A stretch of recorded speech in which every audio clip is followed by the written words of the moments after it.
राहुल गांधी यांच्या नेतृत्वाखाली इंडिया आघाडीचे सर्व खासदार संसद भवनापासून निवडणूक आयोगाच्या मुख्यालयापर्यंत निर्वाचन सदनपर्यंत मार्च काढणार आहोत, मोर्चा काढणार आहोत। ज्या पद्धतीचं निवडणूक आयोग विरोधकांचा आवाज दाबण्याचा प्रयत्न करत आहे, लोकशाहीचे संकेत पायदळी तुडवत आहे, आम्हाला निवडणूक आयोगाला प्रत्यक्ष जाऊन विचारावा लागेल। राहुल गांधी तर रोज निवडणूक आयोगाची प्रकरणं बाहेर काढतात आणि हे आंदोलन हे जनजागृतीचं आंदोलन आहे। लोकांमध्ये जागृती व्हायला पाहिजे आपल्या मताविषयी। ते सत्य बोलत आहेत, त्यांनी पुरावे समोर आणलेले आहेत। प्रत्येक वेळेला तुम्हाला पुरावे द्यायची गरज काय? महाराष्ट्रामध्ये आम्ही पुरावे दिले ना, काय केलं निवडणूक आयोगाने?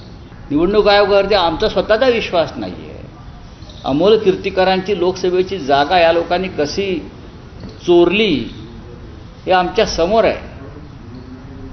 शिवसेना हे नाव आणि चिन्ह याच निवडणूक आयोगानं चोरून कसं दुसऱ्या चोरांच्या हातात दिलं आणि हे पुरावे त्यांच्या वेबसाईटवरच आहेत आणि त्या आधारेच राहुल गांधींनी एक प्रेझेंटेशन दिलं आहे।